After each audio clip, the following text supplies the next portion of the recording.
Hello दोस्तों, कैसे हैं आप सभी। मैं सूरज यादव आपके अपने ही YouTube channel study mega point में आपका बहुत बहुत स्वागत करता हूं। दोस्तों, आज का जो लेक्चर होने वाला है इसमें हम आपको बताएंगे आपका चैप्टर 3 जो चालू हुआ है मेरे दोस्तों, उसका नाम है पीएलसी सॉरी माइक्रो कंट्रोलर। ठीक है मेरे दोस्तों, तो इसमें आपको 8051 माइक्रो कंट्रोलर के बारे में सारी बातें बताई जाएंगी, जिसमें आपको 8051 का माइक्रो कंट्रोलर बता दिया गया है, पिन डायग्राम उसके सारे पिन के बारे में बता दिया गया है। तो आज का जो लेक्चर होने वाला है इसमें हम बताएंगे memory organization of 8051 microcontroller. तो जो हमारा मेमोरी ऑर्गेनाइजेशन यानी मेमोरी के बनाने में 8051 माइक्रो कंट्रोलर का क्या सहयोग होता है या फिर ये कितने प्रकार का होता है, इसके बारे में हम जानेंगे। ठीक है मेरे दोस्तों, तो आप लोगों ने पहला लेक्चर इसका नहीं देखा है दोस्तों, तो इसके लेक्चर को पहले देख लीजिए। आज आपका जो माइक्रो कंट्रोलर है ये समाप्त हो जाएगा। ठीक है मेरे दोस्तों, तो आप लोग क्या करिए, चैनल को ज़्यादा से ज़्यादा शेयर करिए। ठीक है, चलिए देखते हैं memory organization of 8051 microcontroller. तो इसमें क्या होता है, जो हमारा इसके ऑर्गेनाइजेशन के लिए, इसके निर्माण के लिए हम दो प्रकार की मेमोरी का यूज करते हैं, जिसे आप प्रोग्राम प्रोग्राम एक कहेंगे, प्रोग्राम मेमोरी होती है, एक डाटा मेमोरी होती है। प्रोग्राम मेमोरी को रोम कहते हैं और डाटा मेमोरी को रैम कहते हैं। ठीक है मेरे दोस्तों, तो इस चीज को आपको समझना है क्या नहीं है, इसके बारे में हम आपको बताएंगे। तो आइए देखते हैं 8051 माइक्रो कंट्रोलर की मेमोरी को दो भागों में बांटा जा सकता है। पहला क्या है, प्रोग्राम मेमोरी हो सकता है जिसे आप कहेंगे रोम। एक होता है डाटा मेमोरी जिसे आप कहेंगे रैम। ठीक है, तो इसमें क्या हमने बताया कि मेमोरी के ऑर्गेनाइजेशन में आप दो प्रकार के मेमोरी का यूज करेंगे। आप एक कहेंगे, एक का नाम होगा प्रोग्राम मेमोरी होगा, एक होगा हमारा डाटा मेमोरी।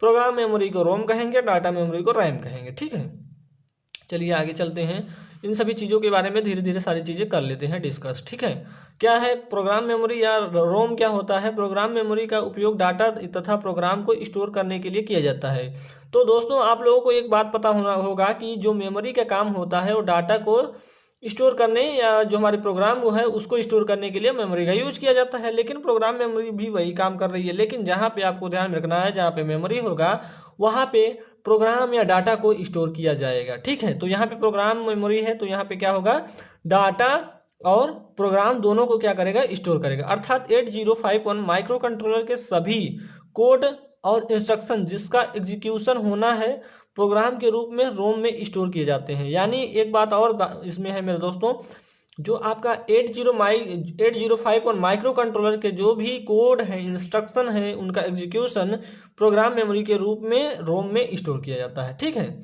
या रोम में स्टोर किए जाते हैं। आधुनिक माइक्रो कंट्रोलर्स में फ्लैश मेमोरी को फ्लैश मेमोरी को रोम ROM बोलते हैं मेरे दोस्तों, जिसका फुल फॉर्म होता है रीड ओनली मेमोरी। ठीक है, के रूप में प्रयोग किया जाता है। यानी इसमें जो आधुनिक हमारे माइक्रो कंट्रोलर्स आ रहे हैं उसमें फ्लैश मेमोरी को रोम के रूप में प्रयोग किया जा रहा है। ठीक है, फ्लैश मेमोरी क्या होता है, रीप्रोग्रामेबल होती है। क्या होती है, फ्लैश मेमोरी रीप्रोग्रामेबल होती है। तो आप लोगों को पता हो गया होगा दोस्तों कि जो आपका प्रोग्राम मेमोरी है या जिसे आप रोम कहेंगे वो क्या है क्या नहीं है, इस चीज को आपको ध्यान में रखना है।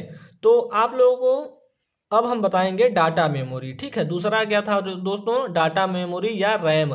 रैम को कहते हैं रैंडम एक्सेस मेमोरी। ठीक है, इस चीज को आपको ध्यान में रखना है, छोटी छोटी डेफिनेशन है, आइए देख लेते हैं। ठीक है मेरे दोस्तों, चलिए यहाँ पे देख लेते हैं क्या है। रैम अर्थात रैंडम एक्सेस मेमोरी को डाटा मेमोरी भी कहा जाता है। क्या कहा जाता है, रैम अर्थात रैंडम एक्सेस मेमोरी को डाटा मेमोरी भी कहा जाता है। अर्थात रैम में वे डाटा स्टोर किए जाते हैं जिनका प्रयोग करेंटली एग्जीक्यूशन हो रहे प्रोग्राम में किया जाना है। क्या कहा हमने दोस्तों कि इसका प्रयोग वहां पे किया जाएगा जहां पे डाटा स्टोर किए जाते हैं जिनका प्रयोग हम करेंटली यानी तुरंत एग्जीक्यूट हो रहे प्रोग्राम में किया जाना होता है। ठीक है, इस चीज को आपको ध्यान में रखना है। सभी आधुनिक माइक्रो कंट्रोलर में 256 बी की रैम का प्रयोग किया जाता है। कितने मेरे दोस्तों, जो आधुनिक माइक्रो कंट्रोलर 256 बी की रैम का प्रयोग किया जा रहा है या किया जा रहा है। ठीक है, जिसमें से 128 बीट कहते हैं मेरे दोस्तों। ठीक है, क्या कहते हैं, बीट कहते हैं स्पेशल फंक्शन रजिस्टर्स के लिए, तथा शेष 128 बीट जो होता है जनरल पर्पज के लिए प्रयोग की जाती है। आगे चलते हैं, कभी कभी माइक्रो कंट्रोलर को एक्सटर्नल मेमोरी की आवश्यकता भी पड़ती है। जो मेरे दोस्तों, जो हमारा डाटा मेमोरी है या फिर माइक्रो कंट्रोलर जो होता है, एक्सटर्नल मेमोरी की भी आवश्यकता पड़ती है।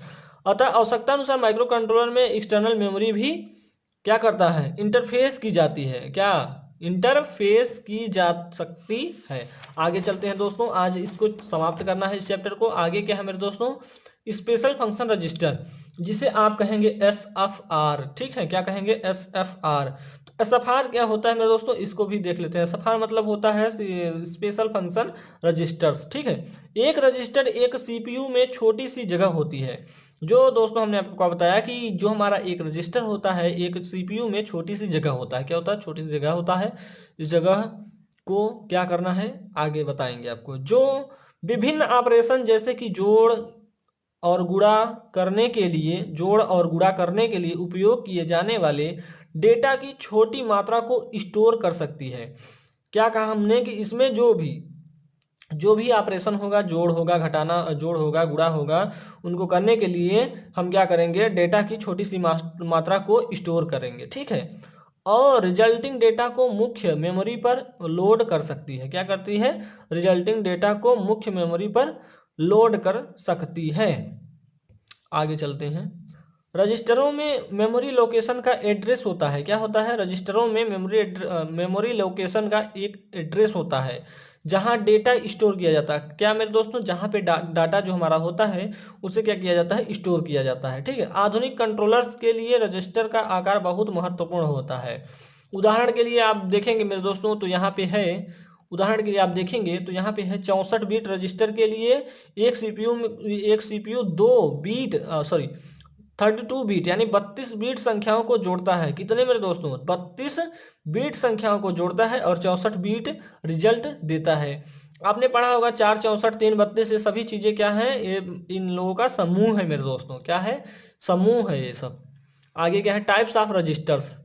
तो दोस्तों अब बात आती है टाइप्स ऑफ रजिस्टर्स। रजिस्टर आपके दो प्रकार के होते हैं, देखेंगे 8051 माइक्रो कंट्रोलर में मुख्य रूप से दो प्रकार के रजिस्टर यूज किए जाते हैं। एक जनरल पर्पज रजिस्टर होता है, एक स्पेशल फंक्शन रजिस्टर होता है। ठीक है मेरे दोस्तों, आगे चलते हैं। आगे क्या है मेरे दोस्तों, इसके बारे में भी थोड़ी जानकारी ले लेते हैं हम। क्या है, 8051 माइक्रो कंट्रोलर में 256 बाइट्स रैम मेमोरी होती है। क्या होती है, 256 बाइट्स रैम मेमोरी होती है, जिसे दो विधियों से विभाजित किया जा सकता है, या दो विधियों से विभाजित किया जाता है। किसको, 256 बाइट्स को क्या करता है, दो विधियों से विभाजित किया जाता है। जैसा कि जनरल पर्पज के लिए 128 बाइट्स, और स्पेशल फंक्शन रजिस्टरों यानी जो हमारे एसएफआर होता है, एसएफआर मेमोरी के लिए 128 बाइट्स का यूज करते हैं। ठीक है, आगे क्या है, आगे है आपका जनरल पर्पज के लिए उपयोग की जाने वाली मेमोरी को रैम मेमोरी कहा जाता है। यानी जो हम जनरल पर्पज से यूज करेंगे उसको क्या कहेंगे, रैम मेमोरी कहेंगे। और एसएफआर के लिए प्रयोग की जाने वाली मेमोरी में सभी पेरिफेरल रिलेटेड रजिस्टर जैसे एक्यूमुलेटर, वी रजिस्टर, टाइमर या काउंटर और इंटरप्ट रिलेटेड रजिस्टर होते हैं। तो मेरे दोस्तों इसमें कुछ नहीं था, आपको सारी बातें बताया गई। 256 जो है उसको क्या क्या किया गया है, एक जनरल पर्पज के लिए यूज कर लेंगे, और एक 128 हमारा जो होगा स्पेशल फंक्शन के लिए यूज कर लेंगे। ठीक है, तो इस चीज को इसमें ध्यान में रखना है। आगे चलते हैं मेरे दोस्तों, एड्रेस मोड है। इसके बाद क्या है मेरे दोस्तों, एड्रेस मोड है, इसको भी देख लेते हैं। 8051 में 1 बाइट 2 बाइट निर्देश और बहुत कम 3 बाइट निर्देश मौजूद होते हैं। क्या होते हैं, 8051 में 1 बाइट 2 बाइट निर्देश और बहुत हो सकते हैं बहुत कम 3 बाइट निर्देश मौजूद होते हैं। अब कोड 8 बीट लंबा है। चूंकि अब कोड 8 बीट डेटा है, इसलिए इसकी 256 संभावनाएं हैं। 256 के बीच 255 अब कोड लागू होते हैं। तो कितने अब कोड लागू होते हैं मेरे दोस्तों, 256 में से 255 अब कोड लागू होते हैं। तो आगे क्या है, क्लॉक की आवृत्ति 12 मेगाहर्ट्ज है, इसलिए 64 निर्देश प्रकार केवल 1 एम यानी 1 MB है, शायद ये 1 एम है में निष्पादित किए जाते हैं, और बाकी केवल 2 एम है। गुणन और डिवीजन के संचालन को निष्पादित करने के लिए 4U लगाते हैं। 8051 में 6 प्रकार के एड्रेसिंग मोड होते हैं। कितने एड्रेसिंग मोड होते हैं मेरे दोस्तों, 6 एड्रेसिंग मोड होते हैं, इसको आप याद करना है। याद कर लेंगे तो क्या होगा, इसको लिख देंगे तो आपको पूरा नंबर मिलेगा। रजिस्टर एड्रेसिंग एक है इनडायरेक्ट एड्रेसिंग, एक होता है आपका आई मीडिएट होता है। क्या होता है? आई मीडिएट होता है एड्रेसिंग। एक रिलेटिव होता है, अब्सोल्यूट होता है, लॉन्ग होता है, इंडेक्स्ड होता है। ठीक है मेरे दोस्तों, तो ये सभी आपकी एड्रेसिंग है मेरे दोस्तों। इस चीज को आपको एड्रेसिंग मोड्स हैं, इनको ध्यान में रख लीजिए। आइए देखते हैं, एक एड्रेस को देख लेते हैं, उसके बाद आपको 6 दिया है, 6 को 6 नहीं बताना है मेरे दोस्तों, इसमें से कोई एक आप बता देंगे तो हो जाएगा। चलिए आइए देखते हैं इमीडिएट एड्रेसिंग मोड। इस एड्रेसिंग मोड में इंस्ट्रक्शन में ही डेटा दिया जाता है। तो जो हमारा इमीडिएट होता है, इमीडिएट एड्रेसिंग होती है, इसमें क्या होता है, जो हमारा एड्रेसिंग मोड में जो हमारा इंस्ट्रक्शन होता है या इंस्ट्रक्शन में जो ही डाटा दिया जाता है, अप कोड के तुरंत बाद डाटा प्रदान किया जाता है। क्या किया जाता है मेरे दोस्तों? अप कोड के बाद तुरंत डाटा को प्रदान किया जाता है। ये इमीडिएट एड्रेसिंग मोड के कुछ उदाहरण है। ठीक है, आइए देखते हैं। इन निर्देशों में तत्काल डेटा के लिए हैज प्रतीक का, हैज जिसे आप देखते हैं मोबाइल में होता है, हैज प्रतीक का उपयोग किया जाता है। अंतिम निर्देश में DPTR है। ठीक है, क्या है? अंतिम निर्देश में DPTR है। DPTR का मतलब है डाटा पॉइंटर। क्या है? DPTR का मतलब है डाटा पॉइंटर। इसका उपयोग करते हुए यह बाइनरी डाटा मेमोरी लोकेशन को इंडिकेट करता है। क्या करता है? जो हमारा डाटा होता है उसके लोकेशन को इंडिकेट करता है। पहले निर्देश में तत्काल डेटा AFH है, लेकिन शुरुआत में वह 0 जोड़ा जाता है जब डाटा है A से F के शुरू हो रहा है। ठीक है, डाटा 0 से पहले होना चाहिए। इतनी बातें इसमें थी मेरे दोस्तों। कुछ लैंग्वेज बहुत ही टफ होती हैं जो हमें समझ में ही नहीं आती हैं, तो उनको थोड़ा आप लोग स्किप कर दीजिएगा। ठीक है, कुछ स्किप कर दीजिएगा, क्योंकि सारी चीज़ें तो पता नहीं हो सकती मेरे दोस्तों। सारी चीज़ों को समेटने के चक्कर, अभी हम आपको इतना तो बता रहे हैं, थोड़ी थोड़ी बातें बता रहे हैं, लेकिन जब आपका इंपॉर्टेंट क्वेश्चन देंगे दोस्तों तो उसमें आपकी सारी चीज़ें क्लियर हो जाएंगी। ठीक है, चलिए आइए देखते हैं। ये आपका दिया है time operation in 8051 micro controller. क्या है मेरे दोस्तों? टाइमर दिया है। Timer operation in 8051 micro controller है मेरे दोस्तों। तो इसमें क्या है, 8051 माइक्रो कंट्रोलर में 2 टाइमर अथवा काउंटर्स यूज किए जाते हैं। कितने मेरे दोस्तों? 2 टाइमर्स अथवा 2 काउंटर यूज किए जाते हैं। इन्हें ही टाइम डिले उत्पन्न करने के लिए टाइमर की तरह तथा इवेंट को काउंट करने के लिए इवेंट काउंटर की तरह उपयोग किया जाता है। इसमें इतनी बातें आपको ध्यान में रखनी है। 8051 में 2 टाइमर्स, जो हमारे 2 टाइमर्स रजिस्टर्स को T0 तथा T1 द्वारा दर्शाया जाता है। किसके द्वारा मेरे दोस्तों? T0 तथा T1 द्वारा दर्शाया जाता है। ये 16 बीट के होते हैं, परंतु 8051 माइक्रो कंट्रोलर का आर्किटेक्चर 8 बीट का होता है। तो आपने पहले ही पढ़ा होगा कि जो हमारा माइक्रो कंट्रोलर का आर्किटेक्चर होता है 8 बीट का होता है, इसलिए टाइमर को लोअर 8 बीट तथा हायर 8 बीट्स के लिए प्रयोग किया जाता है। लोअर भी 8 बीट होता है और हायर भी 8 बीट्स होता है। ठीक है, आइए देखते हैं time zero register. Time zero register क्या है मेरे दोस्तों? टाइमर जीरो रजिस्टर एक 16 बीट रजिस्टर होता है जो लोअर बाइट्स तथा हायर बाइट्स को एक्सेस करता है।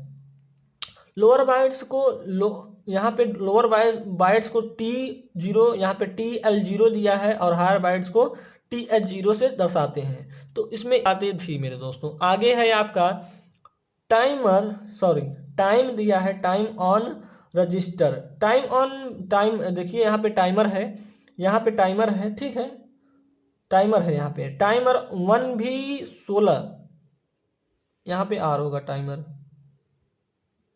टाइमर वन भी 16 बीट रजिस्टर होता है, जिसे टाइमर बाइट्स 8 बिट्स जो था यहाँ पे हायर बाइट्स जो दिया है 8 बिट तथा लोअर बाइट जो होगी 8 बिट को एक्सेस करने के लिए प्रयोग किया जाता है। ठीक है, अब यहाँ पे इसको भी वही चीजें बता गए हैं कि जो इसको जो दर्शाते हैं TH1 और यहाँ पे जो लोअर होगा TL1 होगा। ठीक है, यही चीज है मेरे दोस्तों।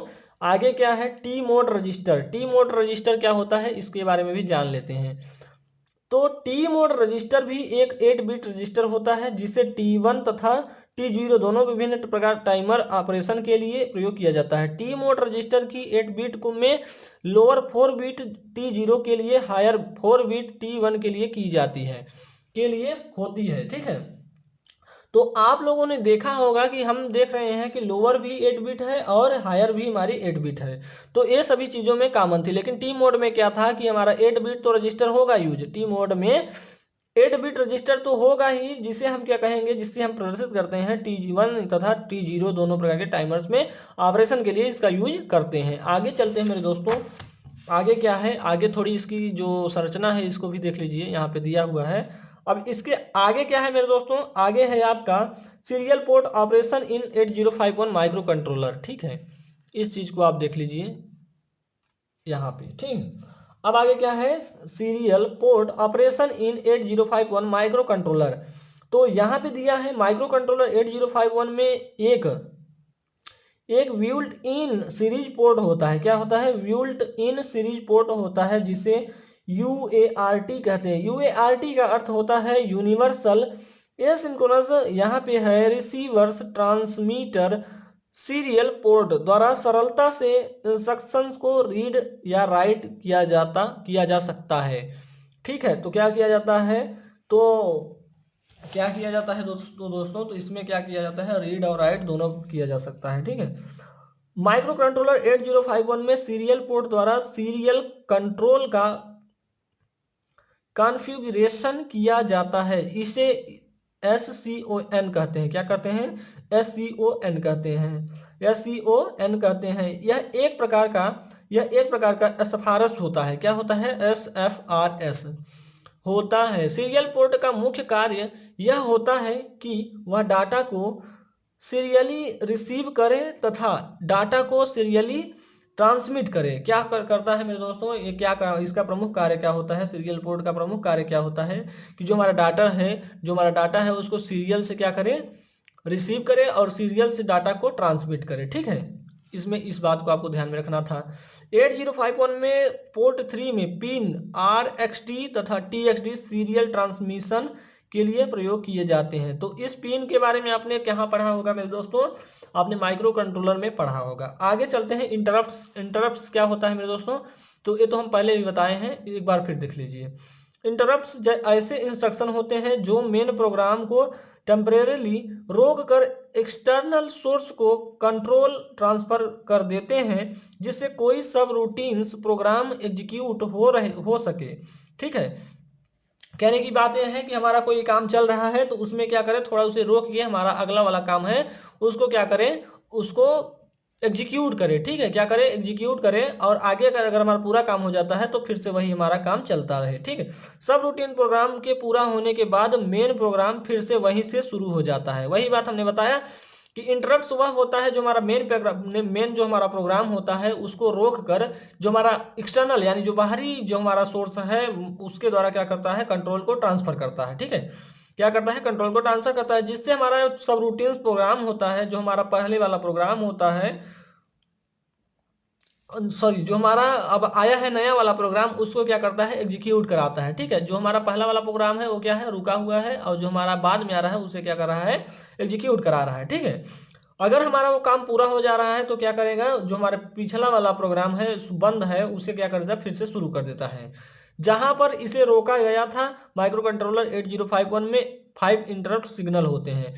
तो क्या होता है कि इसमें 5 क्या होते हैं, इंटरप्ट सिग्नल होते हैं, जिसे आप कहेंगे INT0, INT1, TF0, TF1, T1 या R1। ठीक है मेरे दोस्तों, तो इसमें आपको इतना ध्यान में रखना था, इसमें आपको इतना ध्यान में रखना था कि आपका यहाँ से जो आपका माइक्रो कंट्रोलर नामक चैप्टर है वो समाप्त हुआ। ठीक है मेरे दोस्तों, तो इसमें इतनी चीजें दी हुई थी।